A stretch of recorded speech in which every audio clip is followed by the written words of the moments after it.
In my previous life, I sacrificed the hands that once saved lives, exchanging them for Willow's smooth, unobstructed path through life, and for a marriage that looked perfect in the eyes of outsiders. Decades later, in the intensive care unit, Willow was on the brink of death. Go.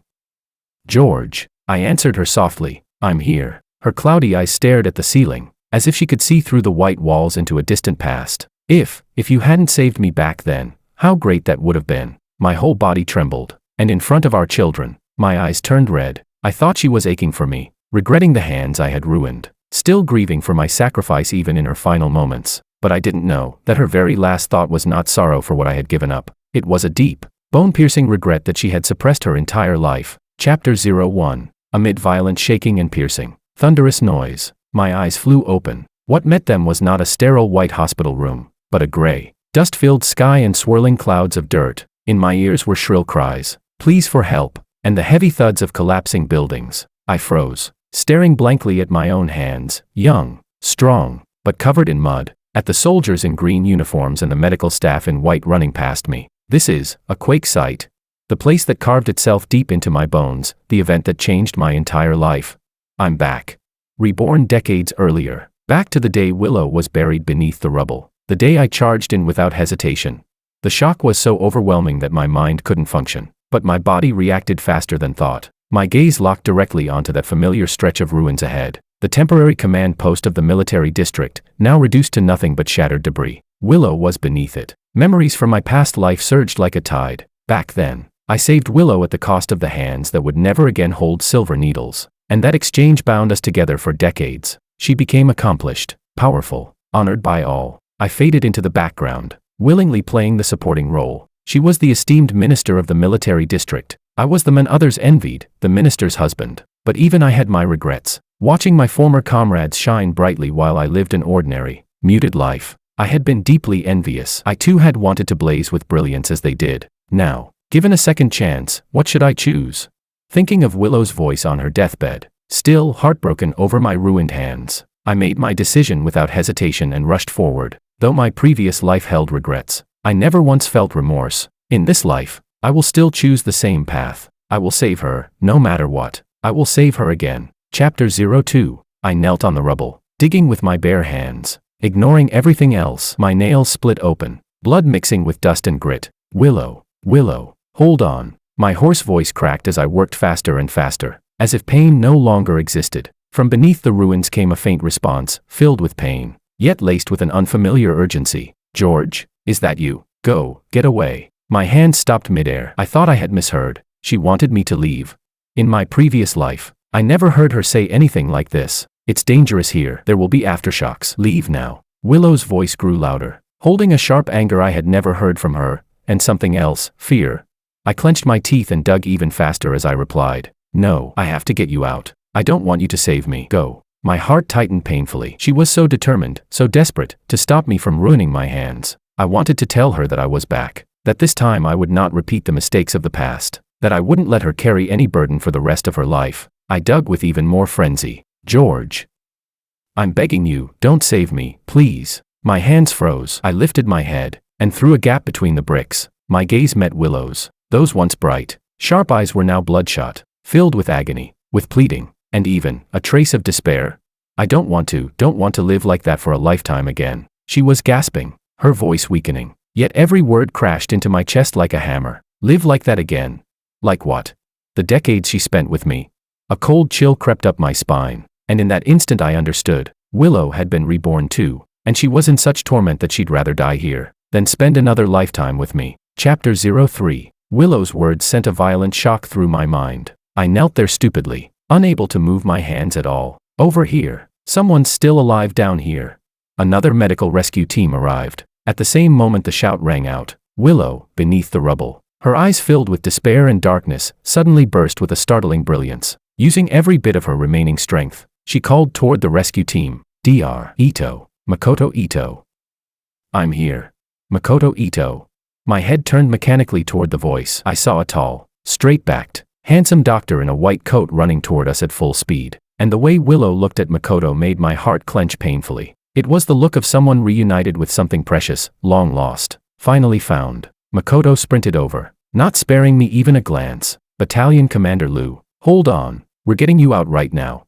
I watched as the team quickly cleared the debris, revealing Willow Liu's upper body, and I watched the light in her eyes, light that no longer had room for anyone but him. My chest tightened unbearably. Just then, another violent aftershock struck, the ground trembled, and rubble began raining from above. Watch out, Makoto shouted, moving to shield Willow. But at that same moment, though her lower body was still trapped beneath a heavy concrete slab, Willow suddenly thrust her arm upward, protecting the exact space where debris was most likely to fall on Makoto's head. A fist-sized rock slammed into her arm with a heavy thud. She groaned, frowning in pain. Yet she maintained that protective posture without a second of hesitation. I stared, stunned. In my previous life, in almost this exact spot, a rock of the same size had fallen toward me as I dug frantically to save her. Back then, she only watched in anxious panic, shouting my name, urging me to be careful, but she didn't reach out like this. So this is the truth, the body's instinctive reaction never lies. Watch out, I shouted, and then I saw it. The massive load-bearing slab, the one that, in my memory, eventually crushed my hands beyond repair, loosened from the continuous shaking and rolled straight toward where Makoto was standing.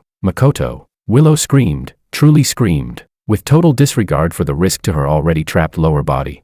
Her frail frame erupted with terrifying strength as she forced herself sideways, using her own back to shield Makoto, fitting him tightly into a narrow pocket of safety created by the rubble. The giant slab scraped past her spine and crashed to the ground with a thunderous impact, dust engulfing them both. Willow let out a cry of agony, her face drained of all color, sweat pouring down like rain. She was clearly gravely injured. Yet this woman, this fragile woman, shielded that man with her whole body, and she was smiling, a soft, warm, contented smile. I stood there, watching that blinding scene through the swirling dust. My eyes burned uncontrollably, my chest clenched so hard I could barely breathe. So, this is how it truly was.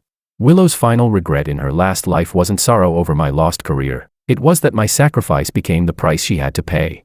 A debt that forced her into marrying me. A barrier she could never cross to reach Makoto. The person she wanted to spend her life with was never me. George. She married me only because I ruined my hand saving her. A sharp pain tore through my heart. As the truth cracked open before me, I realized my entire previous life had been nothing but a cruel joke. What I thought was decades of mutual devotion, a lifetime of happiness, was merely a shackle Willow couldn't break free from, her lifelong regret. Silently, I took a step back, then another, leaving the space entirely to Makoto. Let go, I thought. In this life, she will chase her light, and I will pursue my own dream. Chapter 04. I no longer looked toward Willow. Instead, I turned away, firmly, decisively, and ran toward the areas where others still needed help, relying on the solid medical knowledge I had accumulated in my previous life, and with the young, healthy, agile hands I possessed in this one, I picked up a set of gold needles that felt both familiar and unfamiliar. Very soon, shock and gratitude replaced the doubt in everyone's eyes, as they watched me, this seemingly gentle, unassuming young man, my fingertips trembling lightly as the gold needles danced. Accurately, steadily, swiftly piercing into the acupoints, the wounds that had been bleeding uncontrollably began to clot. The patients whose bodies had been convulsing in agony gradually calmed down. Even those whose breathing had been faint and erratic slowly found a steady rhythm under my hands. All skepticism melted into genuine respect. Young man, thank you so much. Just now, the pain in my leg nearly made me want to die, but the moment your needle went in, heavens, it's like a miracle. Dr. Wong. My child's fever dropped, he's finally sleeping soundly.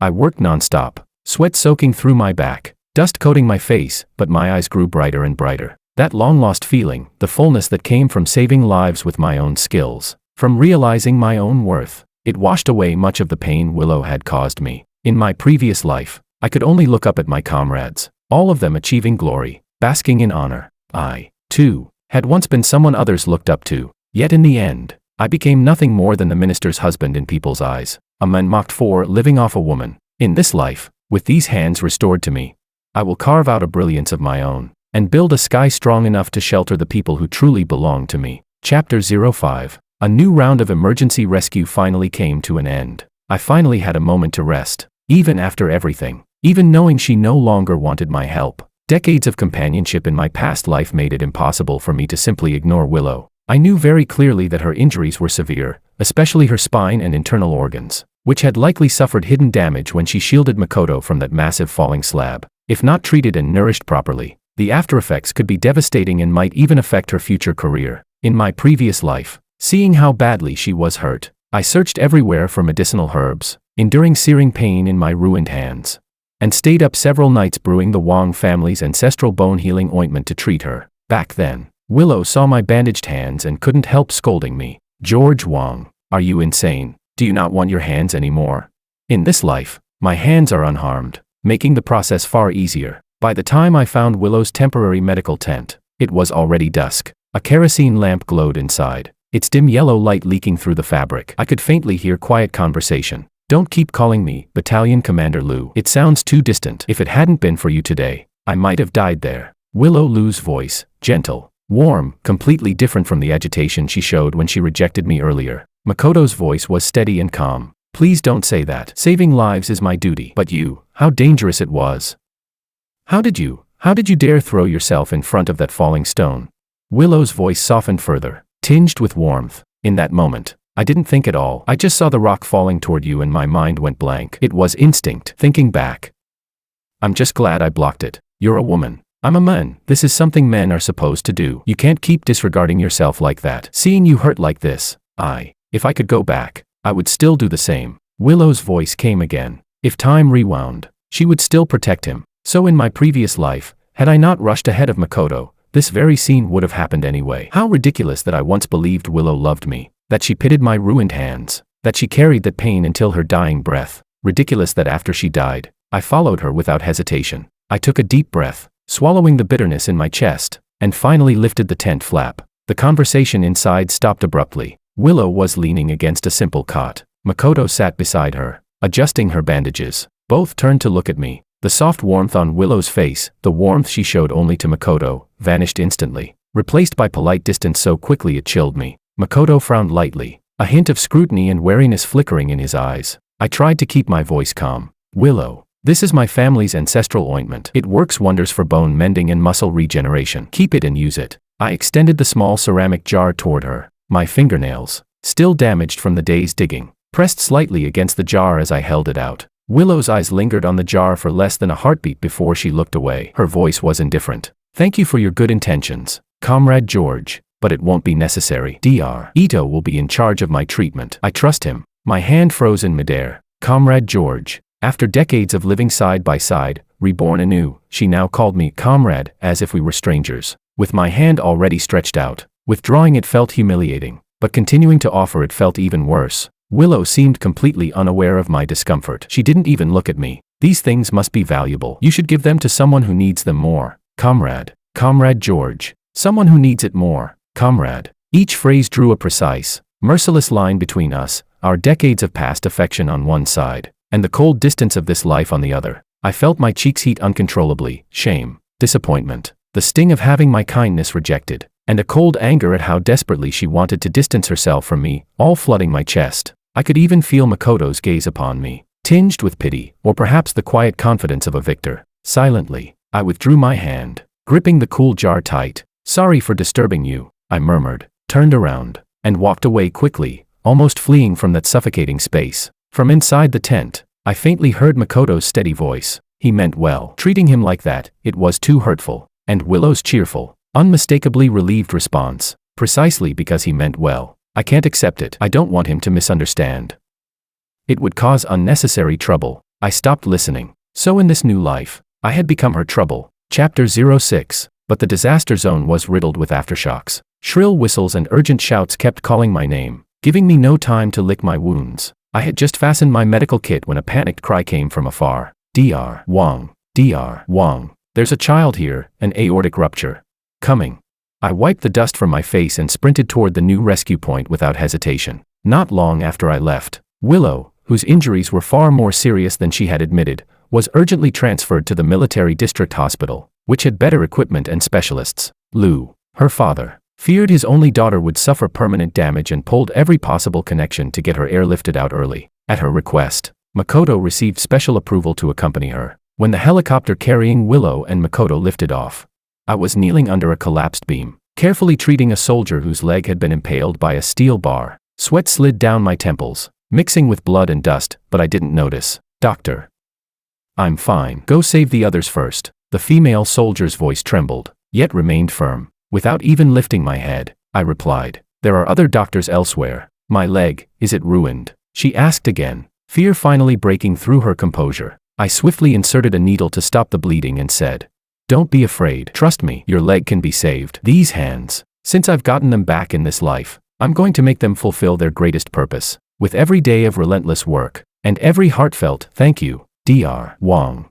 The part of my heart that ached because of Willow was filled bit by bit, expanding, hardening, growing stronger. There were still too many people who needed saving. This was the place where I truly belonged. The old commander happened to see me continuing to treat patients with blood-soaked hands and couldn't help but praise George Wong, remarkable. I simply smiled and nodded. I would mend every regret from my last life. With the united efforts of the military and civilians, the disaster was finally brought under control. Once the situation stabilized, the rescue team returned in triumph. Because of my outstanding performance, I received an official commendation from the military district. Comrade George has disregarded personal danger, devoted himself to saving lives, and demonstrated the noble character of a revolutionary military doctor. The leader's voice echoed across the square. Thunderous applause erupted from below the stage. Wearing the ceremonial sash, medal in hand, I felt pride swelling in my chest, bright and blazing. In my past life, I could only look up at the glory of others, but in this one, that glory finally fell upon me.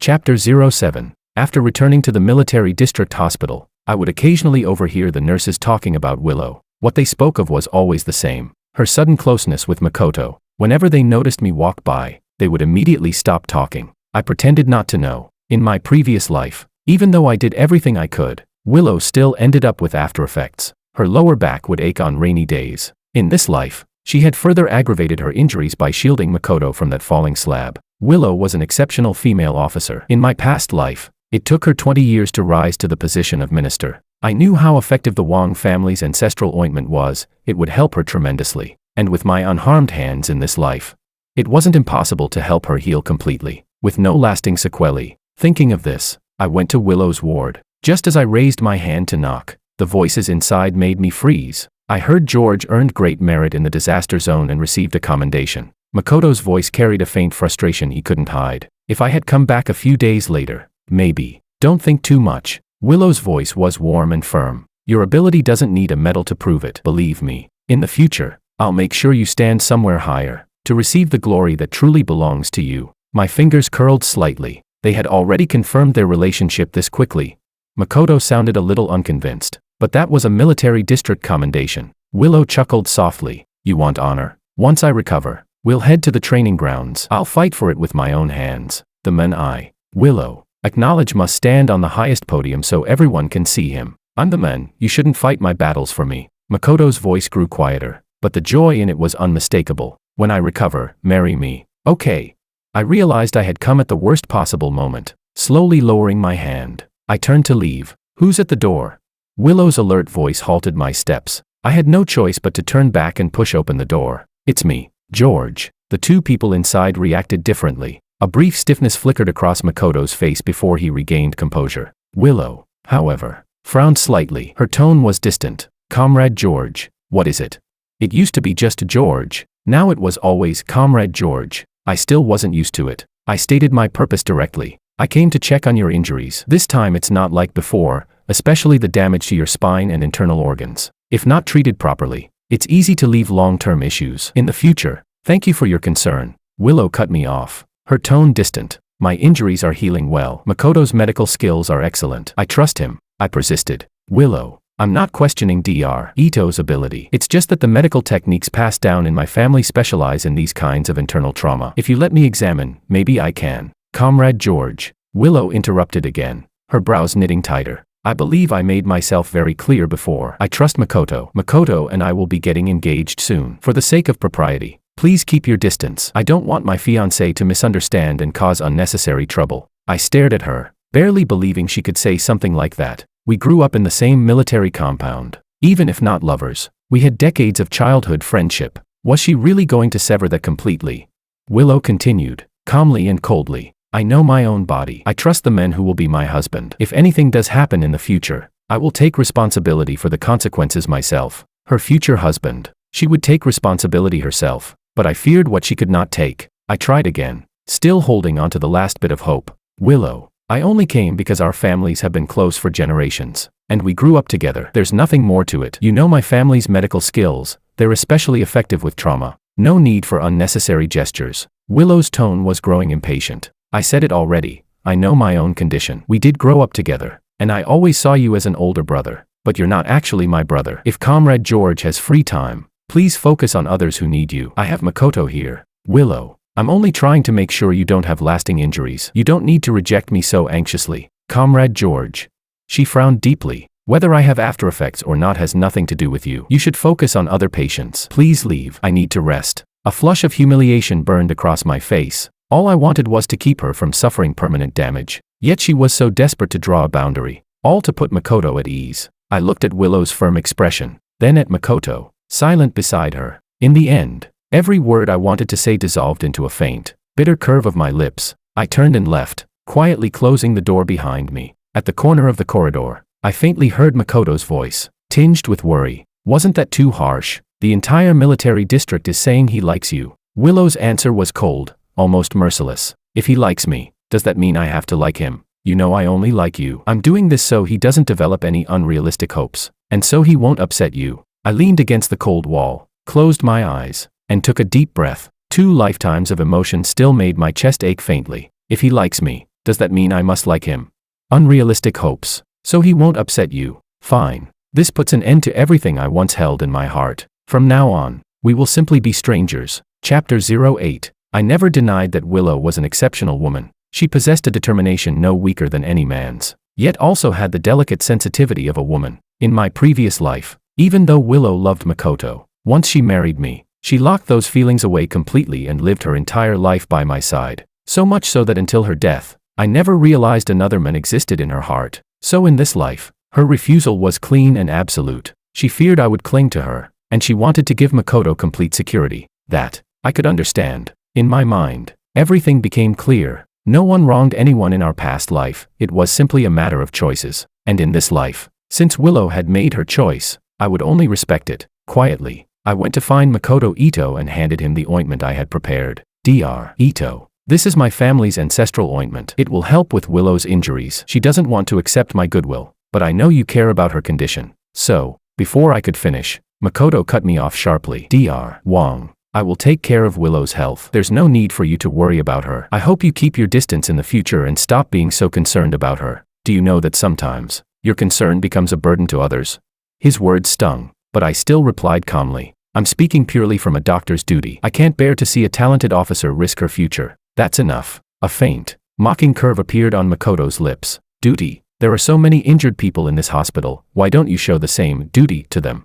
George, we're both adults here. Let's not pretend. Willow is with me now. I hope you can keep your distance, so no one starts gossiping, saying that I, Makoto, stole the sweetheart of young Master Wong. You come from a well-off family, so maybe you don't care about reputation. But I was raised to never interfere in someone else's relationship. Keep your ointment for someone who actually needs it. Willow has me. Looking at Makoto's handsome yet wary face, I suddenly felt very, very tired. Still, I forcibly pushed the ointment into his hands. Don't worry, I'm not interested in Willow. I truly mean well. If you really care for her, then at least try the ointment. Don't let her carry regrets. After saying that, I didn't bother to see his reaction. I turned and walked away. Behind me, Makoto glanced at the ointment in his hand, let out a cold snort, and casually tossed it into the trash. Chapter 09. After giving away the ointment, every lingering worry in my heart finally settled. With the weekend off, I could at last spare time to return to the compound and visit my parents. But before I even reached my doorstep,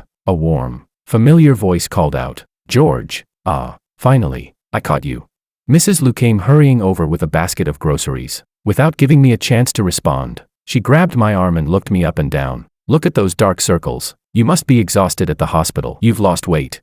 You're coming to our house for dinner tonight. Auntie made ginseng chicken soup. You need a proper meal." In the past, such affection would have filled me with warmth, but now, it only made me uncomfortable. I forced a small smile. "Auntie Liu, really, there's no need." Mrs. Liu immediately cut me off with a playful scold. "What, no need? Don't be so polite with Auntie. I watched you grow up. Since when did you start acting like a stranger with me?"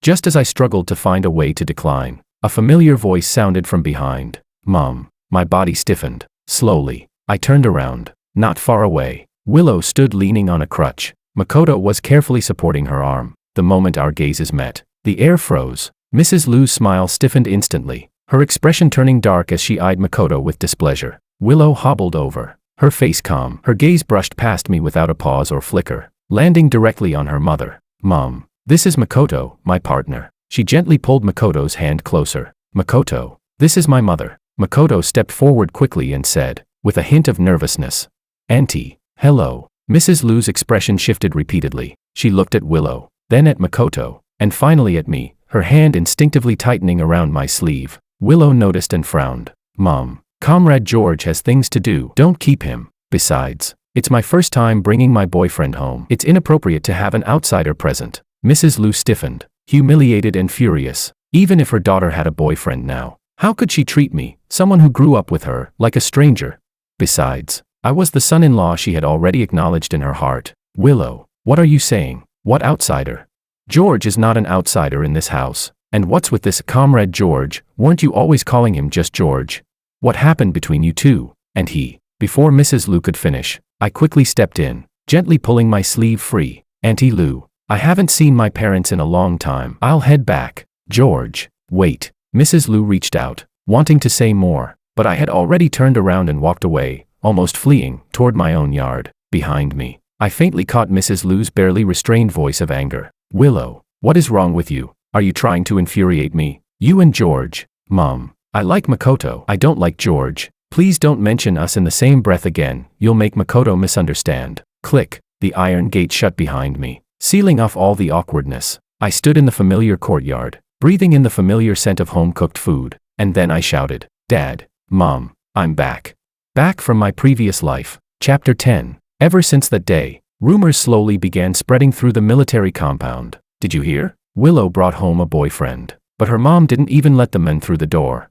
I'm telling you, the Wang family's boy is so much better, grew up with Willow, and he's from a family of medical experts. Mrs. Lu practically raised him like her own son. Exactly. I was there that day, when Mrs. Lu saw that Dr. Ito. Her face turned green. Anyone with eyes knows George liked Willow. Everyone thought they'd end up together, but suddenly this Ito guy pops up out of nowhere. Inevitably, these words reached my ears. All I could do was act thick-skinned and pretend I didn't hear a thing. It was my own fault anyway. At this stage of my life, I had once loved Willow with all my heart. To make her happy, I would have done anything. Everyone in the compound used to know how I felt about her, but Willow was getting married, and the groom was Makoto. So now, in the eyes of everyone, I naturally became the man who got dumped. Saying I wasn't embarrassed would be a lie, but after living decades in my last life, my face had grown pretty thick. To avoid unnecessary trouble, I tried my best to avoid running into Willow and Makoto, but fate wasn't on my side, and I still ran into them. No,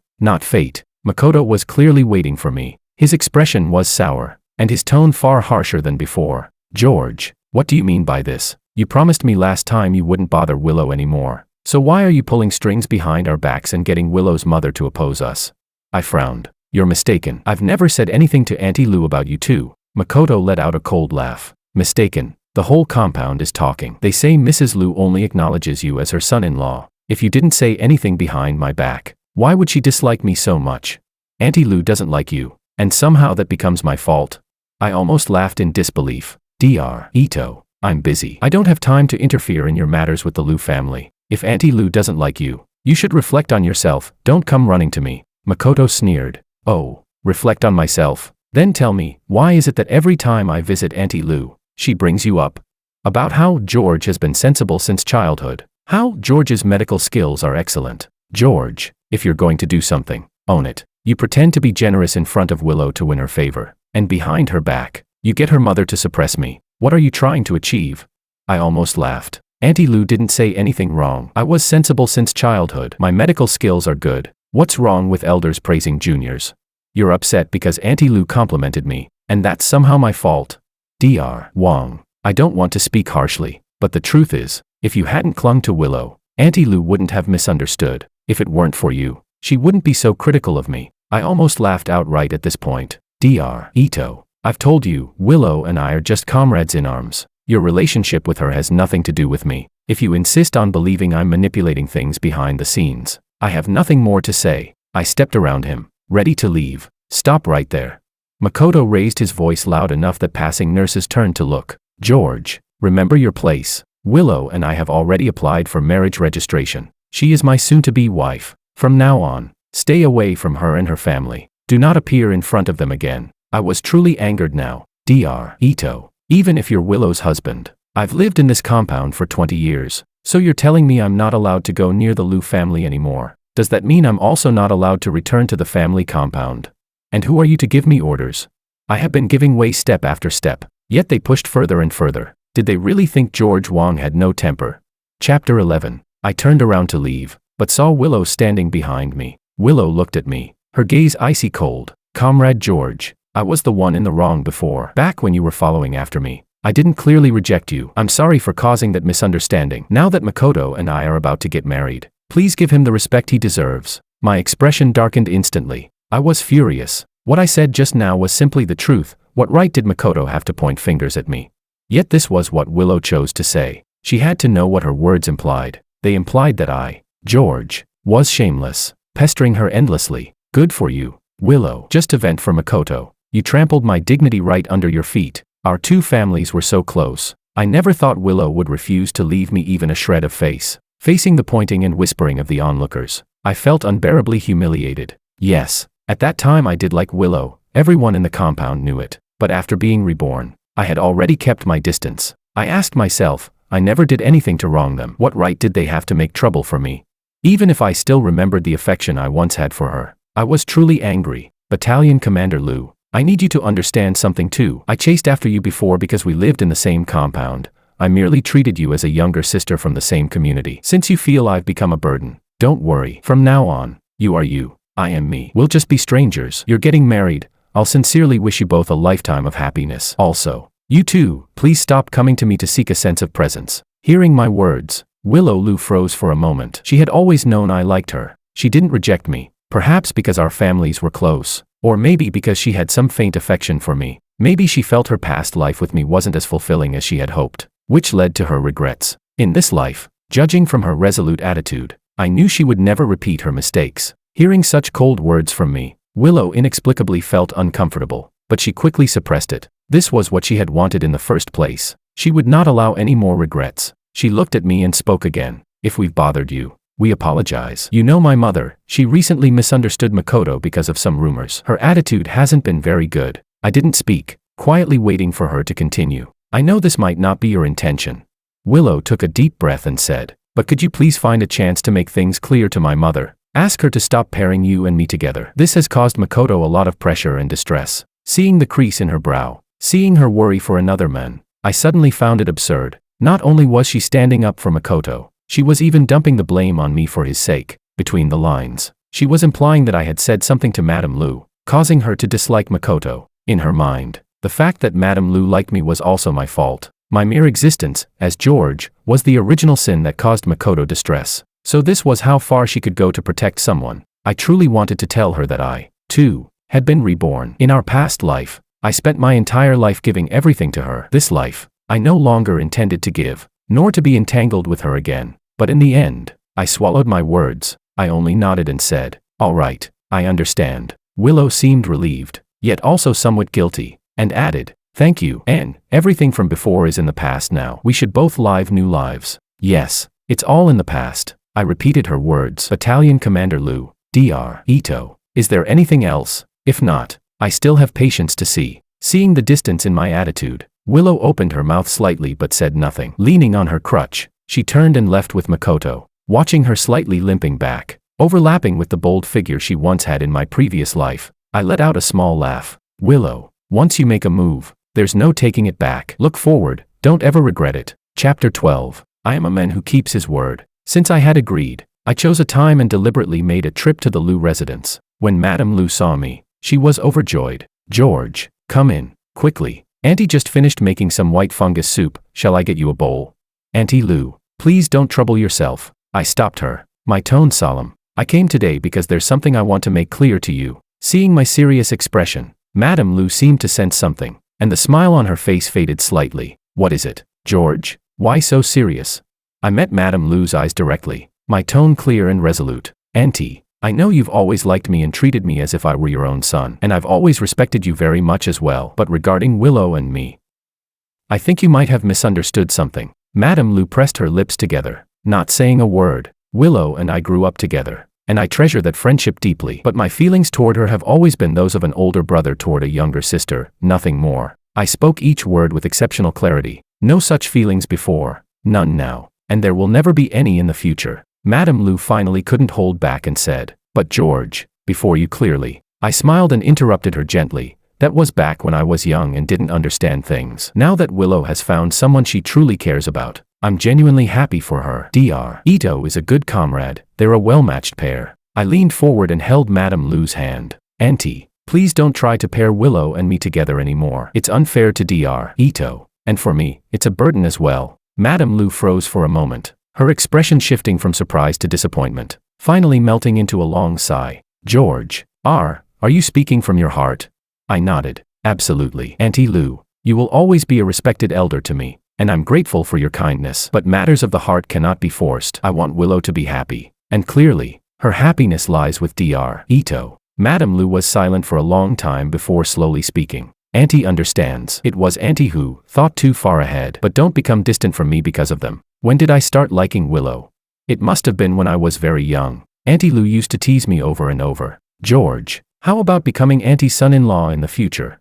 Once, twice, eventually. I seemed to take it seriously. When I stepped out of the Lu home, I felt completely at ease. The sky was bright blue, filled with warm sunlight. I had finally cut off the last unnecessary thread with my own hands. Chapter 13. After that frank conversation, although Madame Lu was disappointed, she no longer deliberately tried to tie Willow and me together as she used to. But the interactions between our two families gradually became less frequent. Occasionally, when we met in the courtyard, Madame Lu would still greet me with a smile. George, heading to work? But the excessive warmth was gone, replaced by a polite distance that was just right. I actually found this way of getting along more comfortable. Yes, Auntie Lu, there's a difficult case consultation today. I always responded politely, then hurried off to the hospital. Sometimes in the hospital garden, I would see Willow and Makoto walking side by side from afar. Makoto carefully supported Willow as they whispered to each other, happiness radiating from their faces. Willow, the doctor said if you keep up with your rehab for another 2 months, you'll be able to give up the crutch. It's all thanks to you being with me. When bits of such conversation drifted to my ears, I always calmly took a detour. My heart no longer rippled because of any of this. Now my world was filled completely with silver needles, medical texts, and patients. By day, I saw patients. By night, I organized my family's medical records, combining the experience from my past life with my practice in this one. I began writing clinical insights into golden needle therapy. I was as busy as a spinning top, but I still persisted at my post. Dr. Wang, the acupuncture plan for this case. A young intern held the medical chart, seeking guidance humbly. You must pay special attention to the depth and angle of insertion here, I explained patiently, the golden needle in my hand reflecting a soft glow under the light. Life was busy and fulfilling. All those troubles about Willow had finally become distant memories. Time flowed quietly like water. In the blink of an eye, half a year passed. Chapter 14. This spring, the military district was organizing a joint competition for women soldiers. In the cafeteria, the female soldiers were buzzing about the event. I heard this competition is tied to promotion quotas. Battalion Commander Lu will definitely participate. Right, she's the top in our entire district. The girl raised a thumb. Our company commander Sue isn't bad either. Carrying my lunch tray, I walked past, ignoring their chatter. In my previous life, Willow made her name during this very competition, winning with overwhelming dominance and receiving a special promotion, rising swiftly through the ranks afterward. But in this life, none of that had anything to do with me anymore. I heard Willow's injury had healed well, her cast had been removed, and she was training intensively again. Makoto was a good partner, accompanying her every day as they jogged lap after lap on the training field. In this life, Willow would still achieve great success, and I would shine brilliantly in my own way. Chapter 15. On the day of the competition, I, as a member of the medical support team, stayed at the medical station with the other medical staff. I skillfully checked the emergency supplies, completely unfazed by the lively atmosphere of the event. When it was Willow's team's turn to enter the field, I still subconsciously glanced over. Even after experiencing a serious injury, she still looked sharp and valiant standing at the starting line. As the events progressed one by one, Willow's performance was outstanding at first. Her stamina and technical skills clearly displayed her solid foundation. In the spectator stands, Makoto clenched his hands nervously, his eyes full of pride. However, when the competition reached the obstacle course requiring high-intensity load-bearing and fierce movements, An accident happened. After leaping over a high barrier and landing, Willow's expression suddenly changed, her movements noticeably slowing and deforming. She tried to force herself to continue, but the next task, low crawling under a net, required tremendous core strength and leg power. The moment she bent down, a muffled cry of pain escaped her lips. Her entire body curled involuntarily, and cold sweat instantly spread across her forehead. Acting on professional instinct, I grabbed the emergency kit and rushed over. Her old injury has relapsed. She needs immediate transport to the hospital. I made a calm assessment and assisted the other medical staff in lifting her onto the stretcher. The spectators erupted in shock. No one had expected that the strongest contender would fall during the competition. Standing at the medical point, I watched the stretcher being carried away, my gaze steady. I remembered that in my previous life, after Willow was injured, it was through my Wong family's secret methods and careful treatment that she recovered in a short time, stronger than before. But in this life, the ointment I offered was rejected, and my follow-up examinations and suggestions were ignored. Perhaps this is fate. Everyone must bear the consequences of their own choices. Chapter 16. The news of Willow's failure in the competition and the relapse of her old injury quickly spread throughout the military district. After a more detailed examination at the hospital, the conclusion was not optimistic. Her previous injury had never fully healed, and the extreme load of the competition had caused irreversible damage. The doctor's diagnosis was, she was no longer suitable to remain in high-intensity, high-risk combat units. For the Liu family, this news was undoubtedly a heavy blow. Willow Liu's father was the chief of staff of the military district, a man who had spent his life on the battlefield and had placed great hopes on his daughter. Madame Liu was even more anxious than an ant on a hot pot. That evening, as soon as I got home, my parents called me into the living room. On the sofa sat Madame Liu and Mr. Liu, their faces clouded with worry. My father spoke first. "George, your Uncle Liu and Auntie Liu came because they want us to help, and your medical skills now far surpass mine." He didn't finish his sentence, but I already understood. My expression remained calm as I sat down. Madame Liu immediately grabbed my hand, tears welling before she even spoke. "George, Auntie knows that in the past Willow did some things wrong, but this time, you must help her. She can't leave the army. That is her life." Mr. Liu's face was also heavy. "We heard that your maternal family's ancestral medical techniques might still have a way. Could you take another look at Willow? Even if there's only a sliver of hope, we don't want to give up." Everyone's eyes turned to me. My father also looked at me. "George, what do you think?" Ever since Willow and Makoto got together, my father had been holding a breath in his heart. He had complained beside me that Willow had gone too far. When I pursued Willow, she never rejected me, but in the end, she brought Makoto home, drew a clear line with me, and caused those humiliations. Seeing your own son disliked, any father would feel upset. But public and private matters are separate. Willow was someone he watched grow up. He didn't want her military career to end here either. After all, Willow truly loved being a soldier. In this past year, my medical skills had advanced rapidly, surpassing my father. So even though he knew I might not be willing, he still asked. I remained silent for a moment, then looked at my parents and the Liu couple, who were watching me with desperate hope, and slowly spoke. "Uncle Liu, Auntie Liu, Dad, Mom, it's not that I don't want to help. It's just that." I paused, met their eyes, and continued in a calm yet unwavering tone. "Battalion Commander Liu's injury has missed the best treatment window. I'm not confident I can cure her." At the title Battalion Commander Liu, everyone in the room froze.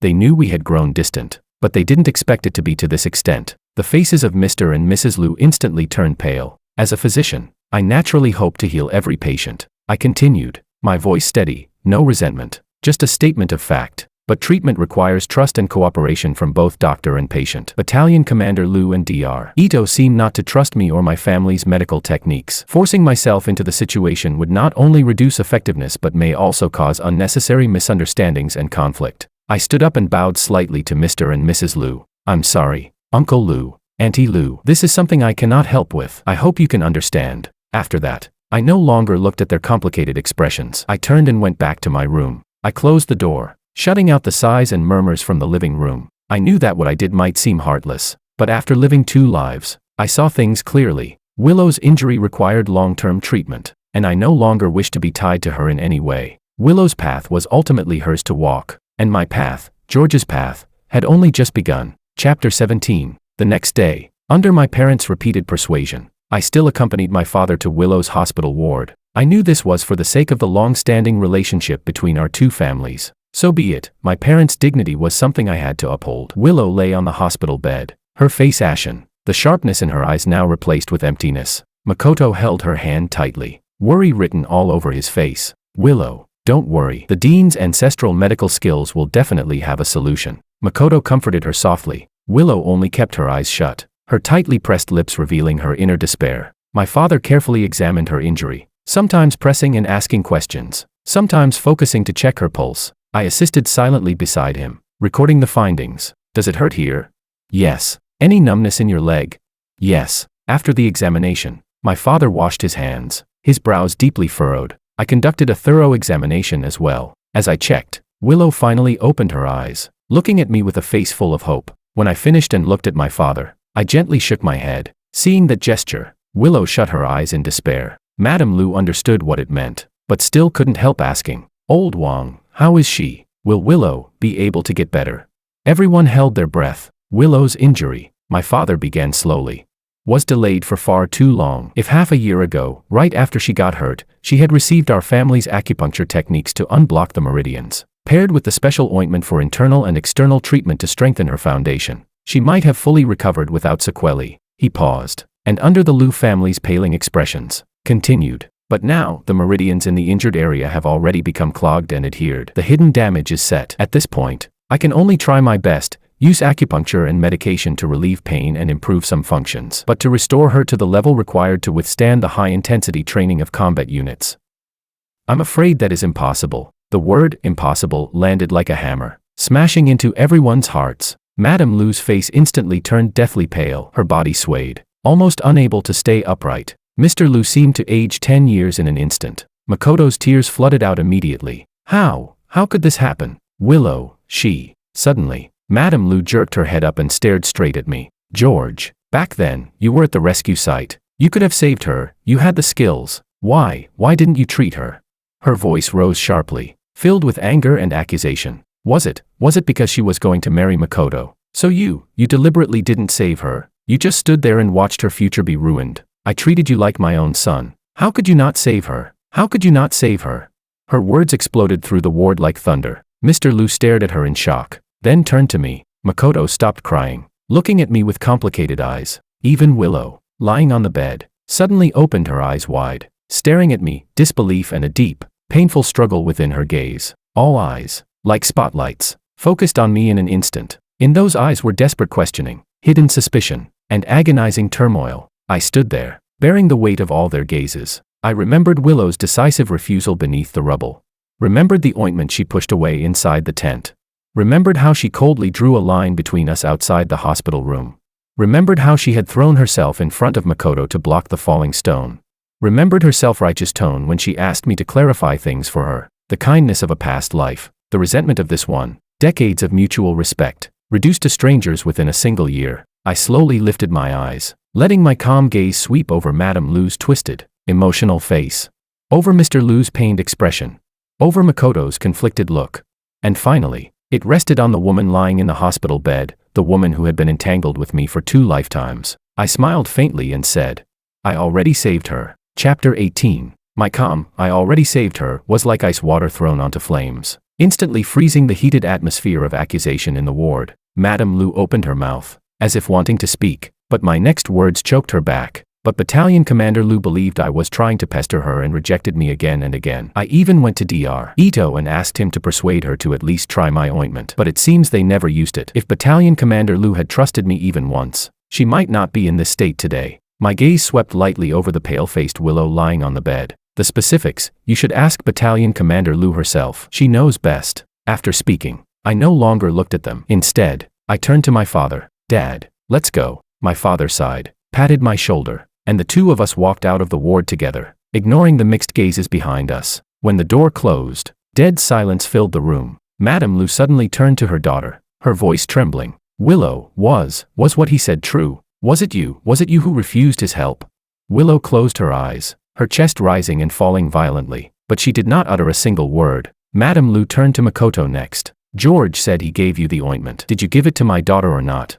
Makoto's eyes flickered, but he remained silent. Why didn't you let Willow use it? Why? It's all your fault. If not for you, how could my daughter end up like this? As Madame Lu lunged toward Makoto, Willow's eyes snapped open. Mom, Don't. It was me who refused George's ointment. It was me who refused to let him take my pulse. And it was me who told Makoto not to use George's ointment on me. All of it was me. Her voice was hoarse but clear. It was my arrogance that made me think my body was fine. I didn't want to owe him anything or let him misunderstand anything. All responsibility lies with me alone. It has nothing to do with Makoto. Nothing to do with anyone. She truly was a woman who could stand shoulder to shoulder with men. Even at this point, she neither shirked responsibility nor failed to shield Makoto. Madame Lu collapsed onto a chair, covering her face as she cried bitterly. She finally realized it wasn't that I refused to save Willow. It was that her own daughter had ruined her future with her own hands. Willow lay there, staring blankly at the ceiling. Did she not want to vent, to rage at fate's cruelty, at her own foolishness, at those damned uncontrollable feelings?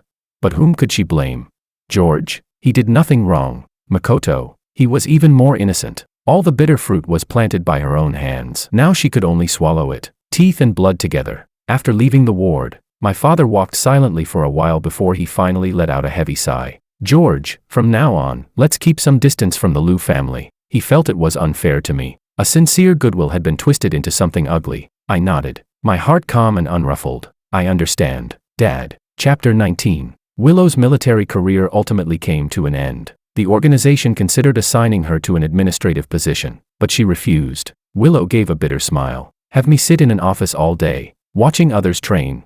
I can't do that. Makoto held her hand firmly. Willow, no matter what decision you make, I'll support you. I may not be a great man, he said, but I'm sure that wherever Willow goes, she'll make something of herself. She said the same to her worried parents. Though there was weariness in her eyes from the injury, there was also a flame of unwillingness to surrender. Not long after, Willow and Makoto were married. The wedding was particularly lively. Almost everyone in the compound was invited. Red wedding banners, loud gongs and drums, guests flooding the courtyard, blessings echoed endlessly. Willow wore her wedding dress, her posture elegant and upright. But if one looked closely, the heroic spirit she once carried had faded, replaced by a touch of heaviness between her brows. Makoto, dressed as the groom, stood beside her with a beaming smile. I received an invitation as well, and I went. Sitting among the guests, looking at the newlyweds on stage, I remembered the previous life. Willow didn't allow a grand wedding. We simply got the marriage certificate, not even holding a banquet. Back then, I thought it was because of the camaraderie between soldiers,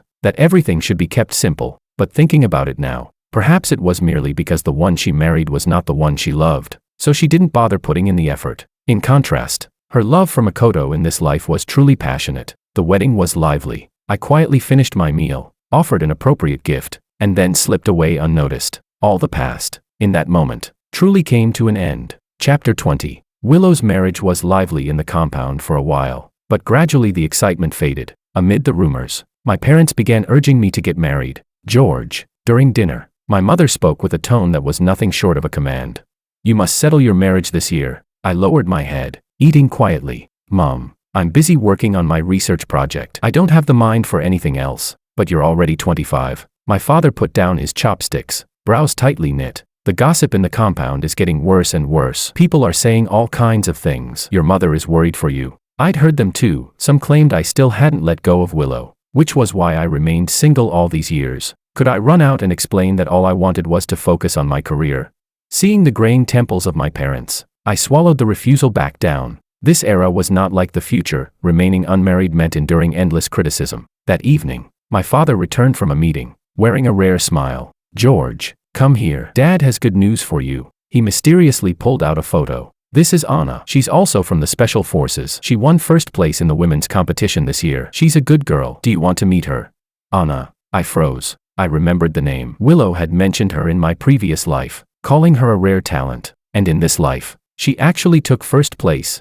Because of that slight deviation of fate, curiosity stirred, and I agreed to meet her. The meeting was arranged at the park. On the weekend, the park was filled with sunlight filtering through the willow branches. From afar, I spotted a graceful figure standing by the pavilion, tall, poised, elegant. Anna smiled at me, and for some reason, her smile felt dazzling. Dr. Wong, I'm Anna. Up close, she looked even more heroic than in the photo. We walked along the lake, and gradually, Anna opened up. Dr. Wong, we actually met before. Oh. At the earthquake rescue site, she said, her eyes warm. My thigh was pierced by a steel bar. You were the one who saved me. You helped me keep my leg. Only then did I remember. She had been sweating from the pain, her voice trembling. Yet she insisted I go save others first. And also, Anna took out a small clay jar from her pocket. Do you remember this? I was stunned. This was the ointment Willow had rejected. That day. You hurriedly shoved this into my hands before running off again to save people. Anna stroked the jar gently, her voice filled with gratitude. This medicine was incredible. My injury healed so quickly. If not for this ointment, I wouldn't have made it in time for the competition, let alone won first place. Shock rippled through me. So a small act of mine had changed this girl's fate. Dr. Wong. Anna suddenly stopped walking. Her ears were red, but her gaze was unwavering. There's something I've held in my heart for a long time. You've always been the dream man of many of us women soldiers. I looked up in surprise, my face instantly burning. Before, everyone thought you and Battalion Commander Lu would end up together, so no one dared think too much. She took a deep breath. But now I've taken first place. I've become a battalion commander myself, and I'm no worse than Battalion Commander Lu. So, I want to date you. It was my first time meeting such a bold girl. Her sincerity stirred something in the quiet places of my heart. I looked at this earnest young woman. Thought of that misplaced jar of ointment.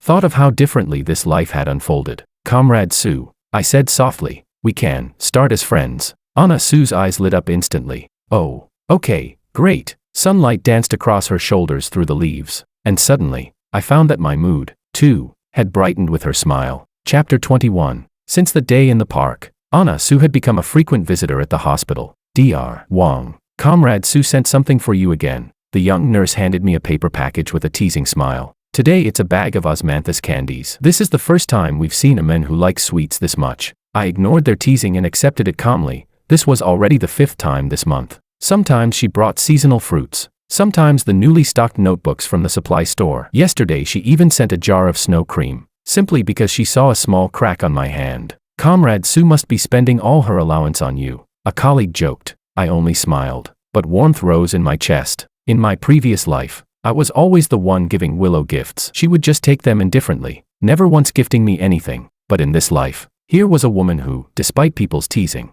despite causing gossip all over the compound, only wanted me to see her sincerity. What virtue did I, George, possess to deserve such affection from a woman like her? Unknowingly, I had already grown accustomed to Anna's presence, accustomed to her lively yet sincere concern. One day, a female soldier ran to the hospital in a panic. Dr. Wong, our battalion commander Su has a high fever. She can't even get out of bed. I immediately grabbed my medical kit. How long has she had the fever? 2 days. She refused to come to the hospital. I hurried with the soldier to Anna's dormitory, only to find her forcing herself to sit at the desk reading, her cheeks abnormally flushed. The female soldier grinned. Battalion Commander Su, I brought Dr. Wong to treat you. Let's see if he can fix you up. I felt a bit embarrassed. Anna tossed a pillow at her. You brat, go run 10 laps around the field.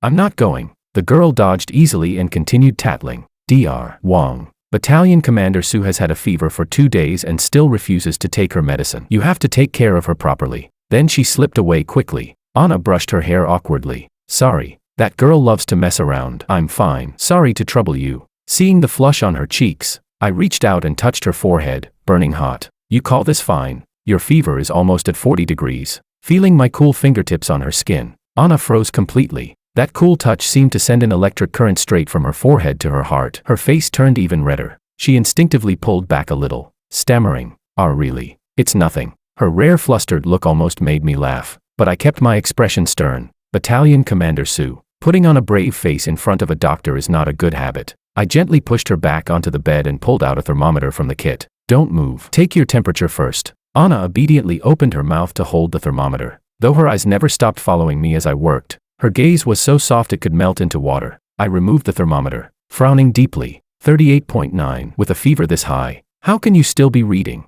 Anna gave a sheepish smile. My head felt heavy, so I thought reading might distract me a little. I picked up my silver needles. Lie down. I'll give you a few acupuncture points. Then you need to sleep properly. Seeing the worry on my face, Anna suddenly felt that falling ill was worth it. She glanced at the silver needles, then at me sitting beside her bed. Suddenly realizing the improper image of a man and woman alone in a room, she hurried to say, have you eaten yet? Maybe I should go to the cafeteria and get you some food. I couldn't help laughing. Battalion Commander Su, you're the one who's sick. Why are you worrying about me? Anna Su's ears reddened again. I'm afraid you'll go hungry. At that moment, Anna was nothing more than a young girl experiencing her first stirrings of affection. My heart softened, and my voice unconsciously gentled. Take care of yourself first. When your fever goes down, We'll go eat together. Anna's eyes lit up instantly. Really? I nodded. When your fever's gone, come find me at the hospital. The atmosphere in the single dormitory felt warm and tender. As I was about to leave with my medical kit, my gaze was drawn to a photo tucked beneath the glass panel of her desk. It was a picture of a young soldier in an old-style military uniform. I froze. I knew this face too well. This young soldier appeared in an old photo my father kept, the one where he had his arm around my father's shoulder. Anna glanced at the photo and said, "That's my father. He died when I was 10. My heart pounded, and I asked, "What was your father's name?" "Diego," Anna replied, a little puzzled. "Why?" I pressed urgently. "Did he have another name? Was he ever called Iron Egg?" Anna sat up straight, shock flooding her face. "How do you know that?" "That was my father's original name. After he died, the family said a hero shouldn't be called something like that, so they changed it to Diego." This photo, my voice trembled with excitement. "Can you lend it to me for a moment?" With her permission, I took the photo and rushed home. Heading straight for my father's study, I pulled out his treasured album and flipped through it page by page, comparing carefully. "It really is the same person," I murmured, my fingers brushing the faces of my father and the young soldier in the picture. "George, what are you looking for?" my father asked as he entered the study. "Dad, look at this." I placed the two photos side by side on the table. "I found Uncle Sue's daughter." My father put on his reading glasses. His hands suddenly trembled. "Yes. Iron Egg, it's really Iron Egg." His eyes reddened instantly, and his voice choked. "I've been looking for his family for so many years. Back on the battlefield. If Iron Egg hadn't taken that bullet for me, I would have been the one who died. And I, being a doctor, I should have been the one to save him. Quick, where is your Uncle Sue's daughter? Take me to her." I quickly held back my emotional father. "Dad, she's not someone else. She's Anna." Chapter 22. With the special bond of being the daughter of my lifesaver, my marriage with Anna was quickly put on the agenda. "George, seeing you and Anna together finally lifts the weight off my heart." My father patted my hand, relief filling his eyes. "Now you can finally let go of the pain in your heart." My mother was also happy for him. I looked at them with a smile and said, "I like Anna very much too." After the wedding date was decided, Anna devoted all her attention to me. Ever since her father sacrificed his life, and her mother passed away early as well, she had been all alone. Now she finally had the warmth of a home again. "George, this is the allowance I've saved over the years." Anna pushed the savings book into my hand. Her ears slightly red. "From now on, I'm leaving it all to you." I almost laughed. "Shouldn't my salary be placed in your care instead? Why are you asking me to take charge of your money? People will think I'm a freeloader depending on my woman. I'd like to see who dares say that. If anyone talks nonsense about you, I'll make sure they regret it." I said, "I'll hand it to you." "So I will. Don't worry about anything. This is all voluntary." Seeing her domineering and forceful attitude, I recalled how in the previous life everyone in the compound said I lived off a woman. Yet Willow had never spoken a word in my defense. In that life, I thought she simply didn't know. Now I realize, she did know. She just didn't care to defend me. Looking at Anna's sincerity, I still refused. "I'm a man. I can't reach out to a woman for money." Somehow, news of our growing relationship spread to Willow's ears. That day, I had just finished a surgery. Exhausted, I stepped out of the hospital and found Willow waiting at the gate. She was in casual clothes, less crisp than when she wore her uniform, but more alluring. "George," she went straight to the point, brows tightly furrowed. "I heard you're marrying Anna." I looked at her calmly. "Yes. Come and drink our wedding wine when the time comes." Willow spoke urgently. "You two aren't suitable. Anna, her personality is too unrestrained, and the Special Operations Unit is extremely dangerous. If you really want to find a partner, I know a few good female comrades." She listed several names, loyal subordinates from her past life. I found it somewhat laughable. Did she still think she was the wife who could dictate my life?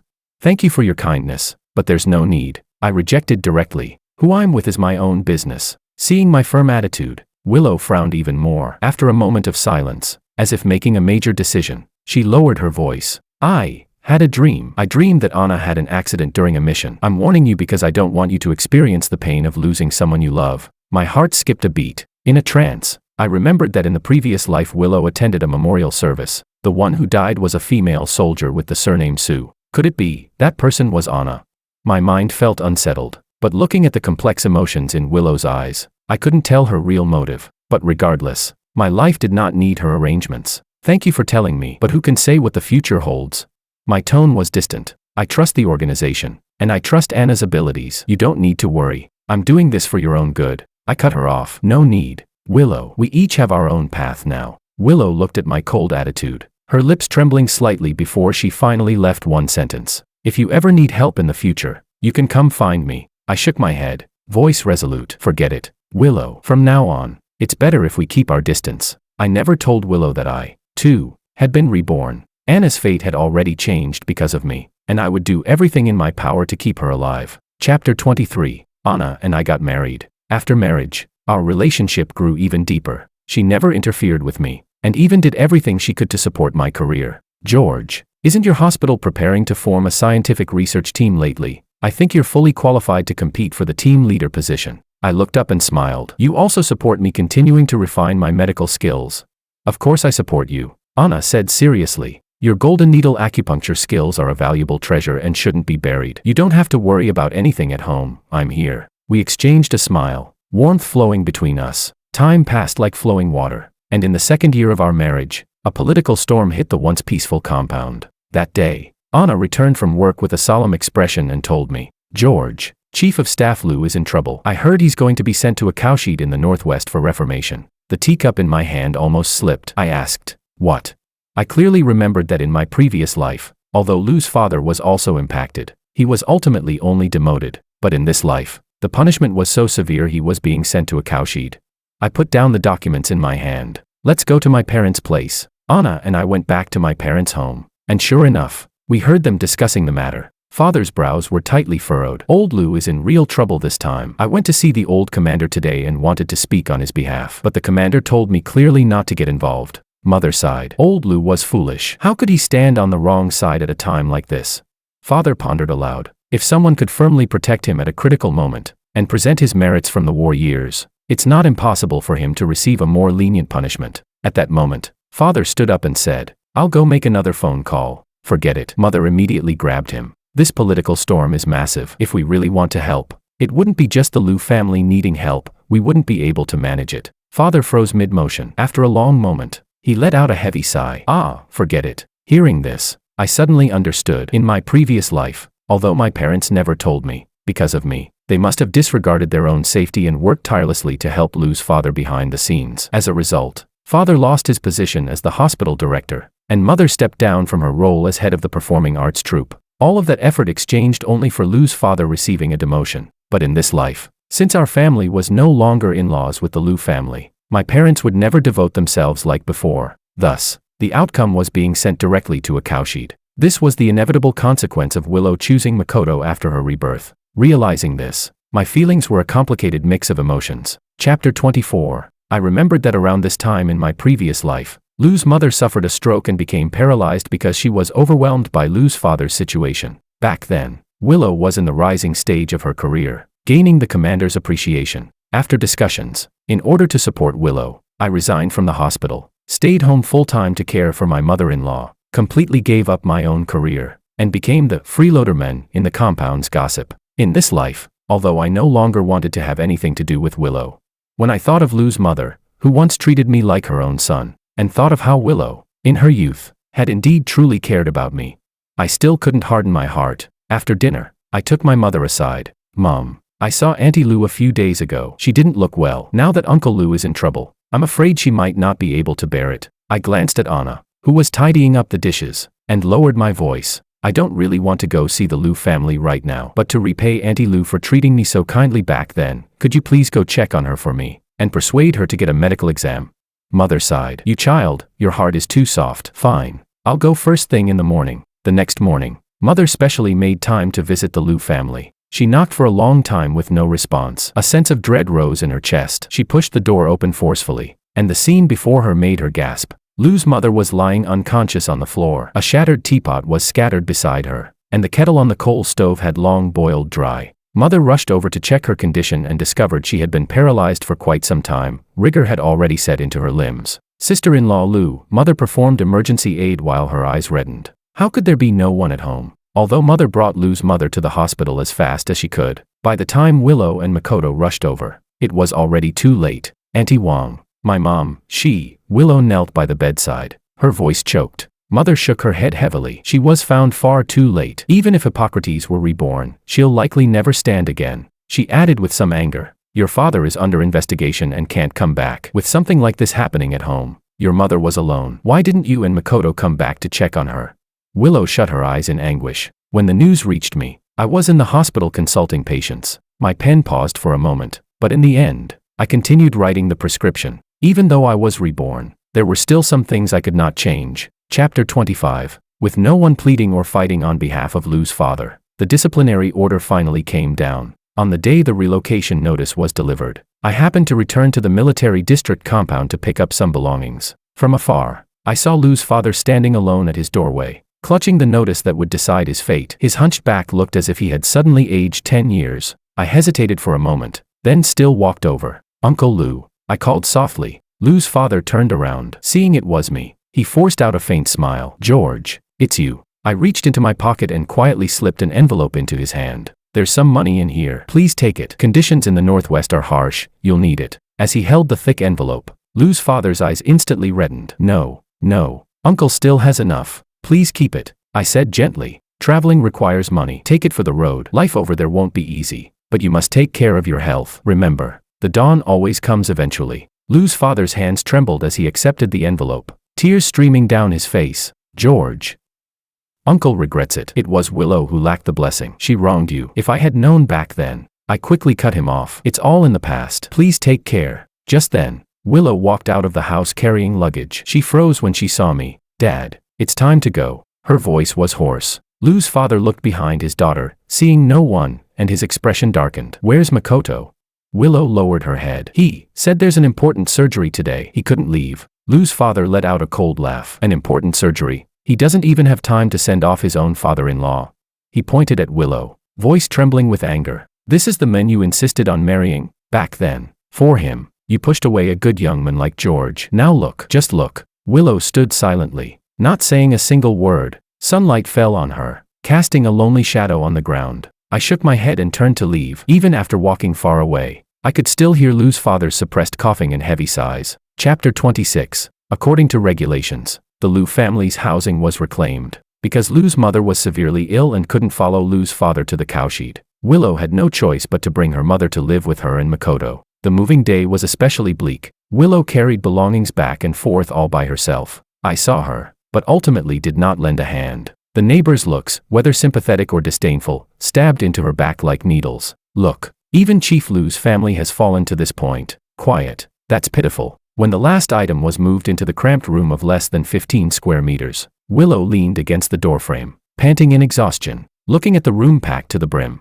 she experienced for the first time what it truly meant for a family to fall into decline. "Willow," Lou's mother lay on the bed, weakly saying, "Mom has become a burden to you." Willow forced herself to lift her spirits and comforted her. "Mom, I'm your daughter. What do you mean burden or not? Don't mind how small the room is now. Once my position rises, I'll apply to the organization for a bigger place." But reality's pressure came one wave after another. Willow then realized that the settlement allowance she received upon retiring from the army was entirely in Makoto's hands. And ever since Lou's father got into trouble, Makoto had moved back to the hospital dormitory without even giving her an explanation. The weight of life instantly fell onto Willow's shoulders. She had to go home at fixed times every day to feed her mother medicine, wipe her down, and cook meals. Life grew harder and harder. One day, she had just gotten her food at the cafeteria and was about to go home when Zhang Tsuehua from the logistics department stopped her. "Willow, you leave work early every day. This looks really bad." The woman gave her a sidelong glance. "What? Still acting like the daughter of a commander?" Someone nearby chimed in sarcastically. "She's the daughter of a reactionary, you know. Her pride is still sky high." Willow clenched her lunchbox so tightly her knuckles turned white, but she could only lower her head and say, "Director Zhang, my mother is bedridden and seriously ill. The woman waved her hand impatiently. "Who doesn't have difficulties at home? If you want to take care of a patient, submit your resignation. Don't occupy a post without doing the work." In her previous life, the commander's daughter never had to bow her head, but in this life, she had to lower her noble head and smile apologetically to others. After the crowd mocked her to their satisfaction, they finally let her leave. Back home, Lou's mother noticed her abnormal expression and cautiously asked, "Willow, is someone at your unit making things difficult for you?" Willow forced out a smile and set the food before her mother. "Nothing like that. Please eat while it's warm." Watching her mother struggle to swallow even a few bites, Willow felt a deep ache in her chest. She remembered how yesterday, when she went to look for Makoto, the man who once vowed to share hardships with her actually gave her only two choices. Standing in the hospital corridor, Makoto's tone was ice cold. Either publicly sever ties with your family in the newspaper, or we divorce. I will never allow either of us to quit our job to take care of a paralyzed old woman." Willow could hardly believe her ears. "Makoto, those are my parents." Makoto spoke heatedly. "But they will ruin my future too." "Willow, have you ever thought about me? If I get labeled the same way as your father, our lives will be completely over. I work so hard to become an attending physician. I will not allow anything to jeopardize that." "Willow, don't say I'm heartless. Blame your father's political status. Blame the fact that your mother is a burden." Looking at the face she had devoted her entire life to chasing, Willow felt lost. In this life, she finally caught the light she yearned for. Yet why was reality far less perfect than she imagined? In her previous life, the Liu family wasn't as prominent as the Wang family. But at least they were stable. In this life, the Liu family had completely fallen, while the Wang family was flourishing. In her previous life, George willingly resigned and cared for her family wholeheartedly. In this life, Makoto wanted to publicly sever ties with her parents. In her previous life, she regretted losing her true love for the rest of her life. In this life, she filled that regret, yet she now longed for the warm home she once had. From outside the window came the smell of someone else cooking, along with cheerful laughter, making the tiny room feel even more suffocating and lifeless. Willow quietly cleaned the dishes, when suddenly, she heard her mother speak softly behind her. "Willow, if only you had married George back then." Her hands froze. Hot water splashed onto the back of her hand, yet she felt no pain. The road she chose was her own. No matter how difficult, she had to keep walking it. Chapter 27. Liu's mother, paralyzed in bed, gradually began to lose clarity in her speech. Willow grew anxious and brought her mother to the hospital again and again, but the doctor said she needed to take her medication on time and receive proper care. There was a chance the progression could be controlled. Willow went to beg Makoto again. She truly couldn't accept it. She had worked so hard to get a second life. How could she let it become this humiliating? By then, Liu's father's incident had passed for quite a while, and there had been no further implications for Willow. Makoto seemed relieved. For the sake of their past relationship, he returned home with Willow. Willow was overjoyed. She believed firmly that she had not chosen wrong in this life. The hardship was temporary. As long as they endured for a few years, everything would get better. In stark contrast to the bleak gloom over the Liu family, my life grew increasingly brilliant. I devoted myself fully to medical research and clinical practice, with the deep foundation from my previous life and the dexterity of my hands in this one. My golden needle acupuncture technique became ever more refined, combined with the secret formulas passed down in the Wang family. I conquered several difficult and complicated diseases and published multiple highly influential academic papers. I was no longer just a well-known doctor in the military district hospital. I became a rising star in the national medical field. Commendations and honors came one after another. Time and time again, I stood on higher podiums, receiving praise and recognition from all sides. I was truly happy, genuinely happy. In this life, I no longer had to look up to the achievements of any colleague, nor feel heartbroken in the dead of night because I could no longer lift a silver needle. Through my own effort and talent, I won the dignity and glory that belonged to the name George. No one would ever again introduce me with the habitual prefix, the son-in-law of the Liu family, and no one would ever again say I lived off a woman. When people spoke of me, they would say, "That's Dr. George," or "That's the son of Director Wang, his medical skills are incredible." I was George, an independent, powerful, radiant George, shining brilliantly in my own field. Chapter 28. In the third year of our marriage, Anna received a top-secret mission notice. Seeing the bright red "Top Secret" stamp on the document, she remained silent for a long time. The night before departure, Anna came home early on purpose and worked in our tiny kitchen for a full 2 hours. When I returned from work, the table was filled with all my favorite dishes. "What's the special occasion today?"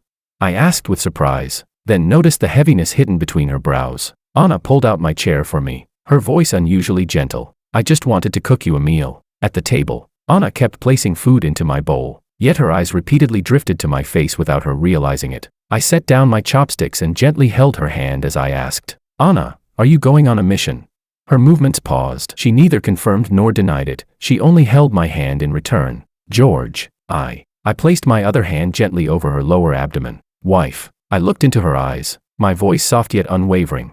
"When you come back, let's have a child." Anna's eyes instantly turned red. "Okay." Her voice was hoarse. "Wait for me to come back." That night, we held each other as we slept. Neither of us spoke again, yet we both held each other's hands tightly. At dawn the next morning, when I woke up, the pillow beside me was already cold. A letter sat on the nightstand, her handwriting on the envelope unmistakable. "To my dearest George." The letter was short, only a few lines, yet my tears fell uncontrollably as I read it. George, when I return, I'll give you a child. If it's a boy, let's name him Pax. If it's a girl, Irene. May we have a lifetime of peace. Outside, the morning sun was slowly rising. I whispered, Anna, you must come back. A month passed. There was no word from Anna. One evening, my father came to my home with heavy steps, clutching a telegram in his hand. Seeing the grave expression on his face, my heart sank sharply. George, my father's voice was dry. Anna went missing at the border. The teacup in my hand shattered on the floor. I remembered Willow's warning. I remembered the surname comrade who died in my previous life. Was fate truly unchangeable? I stroked the ring on my finger. No, impossible. She promised me she'd come back. I had to go find her. Once that thought arose, it could no longer be suppressed. You're insane. Father slammed the table. George, you're the pillar of the hospital. So many patients are waiting for you. Exactly, because I'm a doctor, that's why I must go. I calmly packed my medical kit. The border conditions are harsh. That's exactly where they need medical personnel. Father watched me in silence, then finally sighed. Go, but you must come back safely. Mother, eyes red, stuffed various medicinal herbs into my luggage. Bring Anna home, no matter what. Bring her back. The hardships at the border were far beyond imagination. Under the name of a volunteer medical team, I came here, treating the wounded at the temporary medical point during the day, and at night, carrying Anna's photo from place to place asking for information. Have you seen this female comrade? I asked every outpost, every village. Everyone shook their heads. A month passed, still no news. That day, in heavy rain, on my way back to the station, I heard someone say that a herbalist had rescued a severely injured woman deep in the mountains. Ignoring all warnings, I rushed into the mountains through the storm, trekking through the mud for an entire day, and finally found the small wooden hut before nightfall. The moment I pushed the door open, my breath stopped. Anna lay on a crude wooden plank bed, her face pale as paper, her left leg wrapped in rough cloth, stained with dark red blood. But she was alive. She was alive. I rushed to her side, my hands trembling as I examined her injuries. High fever, infection, broken bones. After falling off a cliff, she had dragged her injured leg through the jungle for days. Anna. I whispered her name, my voice choking. I'm here. Perhaps she heard my voice through the fog of unconsciousness. Her eyelashes trembled faintly. In the days that followed, I never left her side. I used the herbs I brought to lower her fever, used my golden needles to ease her pain, changed her dressings and fed her medicine every day. You will get better, I whispered to her over and over. We still have to have a child. We still have to watch our child grow up together. Half a month later, on a quiet morning, Anna finally opened her eyes. When she saw me, she froze, then tears welled up instantly. George, am I dreaming? I held her hand tightly. You're not dreaming. I really came. Anna's team had been ambushed on their way back after completing the mission. She was severely injured and fell off a cliff while covering her comrades. She thought she would never see me again. She never imagined she would wake up. Another half a month passed, and Anna's condition stabilized. I carried her on my back, step by step, out of the mountains. When she stood under the sunlight again, we both cried. George. She leaned into my arms and whispered, let's go home. Okay. I kissed her forehead. Let's go home and have our child. 2 years later, Anna held our 1-month-old daughter in her arms and said to me, let's name her Irene. Only after experiencing life and death does one truly understand the preciousness of peace. Chapter 29. Willow learned that I had a daughter and sent over a gift. Seeing the silver longevity lock that, in the previous life, hung around my daughter's neck, I frowned slightly, but I still didn't reject it. From time to time, I would hear news about the Liu family. Makoto indeed returned, but after only a month of caring for Liu's mother, he could no longer endure it. The narrow tube-shaped apartment was constantly filled with the smell of Chinese medicine. Liu's mother lay paralyzed in bed, pouring all her resentment about their fallen family onto Makoto. Jinx, jinx. Whenever Makoto approached, Liu's mother would curse in her slurred voice. It's all your fault. You harmed my daughter. Makoto fought back. Mom, please be reasonable. What does Liu family's downfall have to do with me?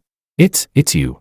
Liu's mother slapped the bedboards in agitation. If Willow hadn't married you, how would we end up like this? Willow was caught in the middle, helpless. She knew better than anyone that today's situation had nothing to do with Makoto. It was entirely the result of her own choices. But seeing her mother suffering like that, she could only soothe gently. Mom, it really isn't Makoto's fault. Please take your medicine. Getting better is the most important thing. Yet in Liu's mother's ears, such words were clearly siding with Makoto. Her curses became even harsher. Get out. Both of you, get out. To Makoto, Willow's defense was weak and useless. One day, he had just gotten off work when he heard Liu's mother muttering again, accusing him from the shadows. A married daughter is like spilled water. How wonderful George was. Makoto finally exploded. Willow, I can't live like this anymore. I've done my best to take care of her, but she still keeps thinking about George and you. Since you don't refute her, does that mean you regret marrying me? Willow didn't know if she regretted it. She only felt that life was far less smooth than in her previous life, but she still believed firmly that these hard days were temporary. When policies shifted and times changed, everything would eventually get better. But faced with Makoto's anger, she felt powerless. This constant arguing, day after day, was not the life she wanted. She looked at Makoto helplessly. Makoto, she's my mother. Makoto burst out. I work myself to death every day, and when I come home, I still have to endure this. I truly can't take it anymore. Willow, you're already trapped in the mud. Please let me go. Let's get a divorce. Hearing the word divorce again, Willow no longer felt the piercing pain she did the first time. For Makoto, she had given up George, lay in the ruins refusing treatment, destroyed her career. For him, she distanced herself from her parents and worsened her mother's illness.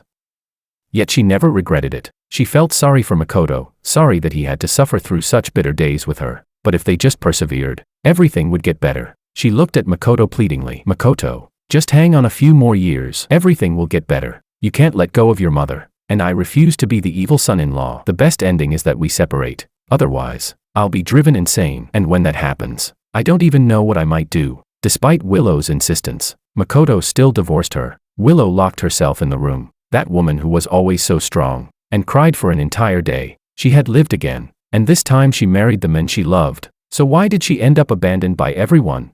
In her previous life, she had fame, success, and a harmonious family. In this life, her career was ruined, and even her marriage was slipping away. She had only made one choice. So how did it all turn out like this? She had only made one choice. So why did she end up with nothing?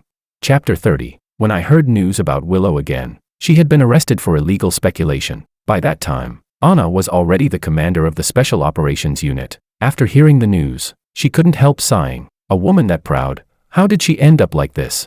I exhaled softly. This is fate, I suppose. According to the policies at the time, Willow should have been sent to the Northwest. It was I who asked Anna to intervene in secret, changing her punishment to a local investigation, not for Willow's sake, but for Lou's mother. If Willow were exiled, that bedridden elder would not survive. After Willow was released, she disappeared together with Lou's mother, and they were gone for 10 years. 10 years later, one afternoon, I saw a familiar silhouette in the hospital corridor. Willow stood by the window, thinner than in my memory, yet her eyebrows carried a calmness molded by time. She walked toward me, her voice tinged with a roughness formed by the years. George, thank you for what you did back then. I corrected her calmly. I didn't help you. I helped Uncle Lou and Auntie Lou. Willow didn't insist on thanking me. Instead, she began telling me about her past 10 years. She took Lou's mother south, and relying on her own ability, carved out a life there. When the policies changed, she became a successful businesswoman, but Lou's mother remained forever in that land. As for Lou's father, though he eventually received rehabilitation,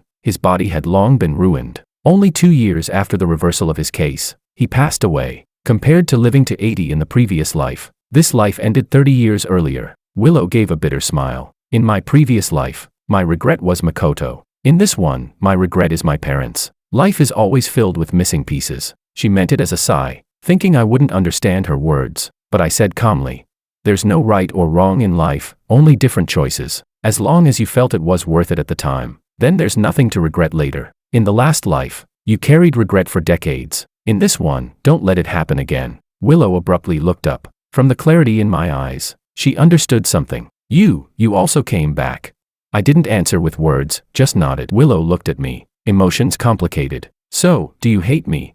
I shook my head. Why would I? The last life was my own choice. Every consequence should be borne by me. Willow bowed deeply to me. I'm sorry for everything, past and present, but I never regretted my choice. This time, I did not step aside. I accepted her apology calmly. I had always known, a proud, strong woman like Willow would never regret the choices she made. After that day, Willow left once more. Anna and I walked through many decades of storms together. We watched our daughter Irene grow up, join the army, and flourish. We experienced the nation's transformations and the passage of eras, always supporting each other, always respecting one another. In our later years, Anna and I often walked along the tree-lined paths of the military compound. The sunset stretched our shadows long. Anna held my hand, those hands still warm. George, she said softly, marrying you is the greatest blessing of my life. I looked into her still bright eyes and smiled. Meeting you is the greatest fortune of mine. The next time I heard about Willow was in the newspaper. She had become a well-known entrepreneur in the South, but died at 60, exhausted from years of overwork. She never remarried. After her death, she donated all her assets to charity. When I saw the news, I couldn't help feeling a little melancholic. She was truly a selfless woman. I recalled that moment right after rebirth, standing on the dust-covered ruins, when I thought I had lost everything. But now, looking back, perhaps that was when I truly began to gain everything. I lost a woman who did not love me, but gained a brilliant, radiant life that belonged to me alone. I fulfilled my calling as a healer, found a partner who walked with me through all storms, and witnessed my child grow up. In this life, I, George, have no regrets.